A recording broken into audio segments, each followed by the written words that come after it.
নমস্কার বন্ধুরা, আমার চ্যানেলে আপনাদের স্বাগত জানাই। আমি আজকে একটা ছোট্ট ভিডিও নিয়ে চলে এসেছি। সাদা দাঁত আমাদের কার না ভালো লাগে, কিন্তু অনেক সময় দেখা যায় যে এটা হলুদ হয়ে যাচ্ছে বা কালো ভাব চলে আসছে দাঁতে। তো কি করলে আমরা তার থেকে খুব ঘরোয়া পদ্ধতিতেই মুক্তি পেতে পারি সেটা নিয়ে বলবো। এর জন্য আমার লাগবে সামান্য নুন, একটা ছোটো চামচের হাফ চামচ নুন নিয়েছি। আর এর মধ্যে আমি দিয়ে দিচ্ছি পাতিলেবুর রস। এই জিনিসগুলো তো আমাদের সবার বাড়িতেই থাকে, তো পাতিলেবুর রস একটু দিয়ে দিচ্ছি। দিয়ে নুনটাকে আগে খুব ভালো মতো গুলে নিতে হবে পাতিলেবুর রস দিয়ে।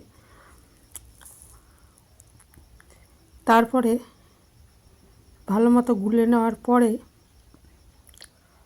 পুরো অর্ধেকটা লেবু লাগবে না, যতটা লাগবে নিয়ে নিচ্ছি, হাফ চামচ মতো নিয়েছি আর কি। নিয়ে নুনটা ভালো মতো গুলে নিচ্ছি। ভালো মতো গুলে নিচ্ছি। গুলেই এসছে। আর নুন আমাদের দাঁতের জন্য খুব ভালো, মাড়ির জন্য ভালো, মাড়ি শক্ত করে আর মুখে দুর্গন্ধও কমায়।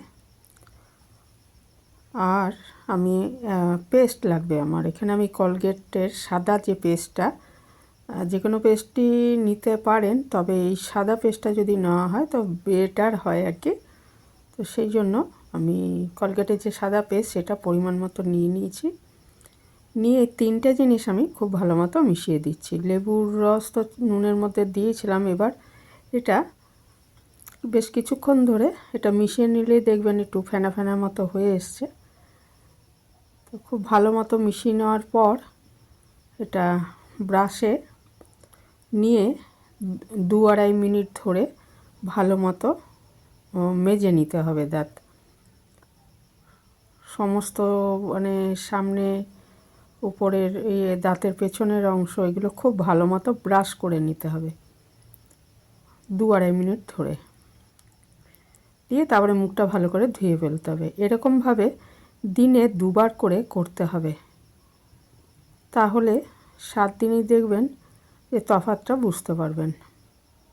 তো খুবই ভালো রেমেডি, এটা করে দেখতে পারেন। ব্রাশে নিয়ে নিচ্ছি পরিমাণ মতো, নিয়ে বাকি যেটা থাকবে সেটা রেখে দেব। সেটা ওই আবার ধরুন সকালে ব্রাশ করলেন তো রাতেও ব্যবহার করা যাবে, আবার পরের দিনও ওরকমভাবে এটা ইয়ে করে সংরক্ষণ করে রেখে দিতে পারেন, বা আর একটু কম বানাবেন। হ্যাঁ, তো এই ছিল আমার একটা ছোট্ট ভিডিও। এরকমভাবে দুবেলা করলে হলুদ দাঁত সাদা হবে, কালো দাঁতও, কালো ভাবটাও চলে যাবে। এখানেই শেষ করলাম। ভালো থাকবেন সবাই।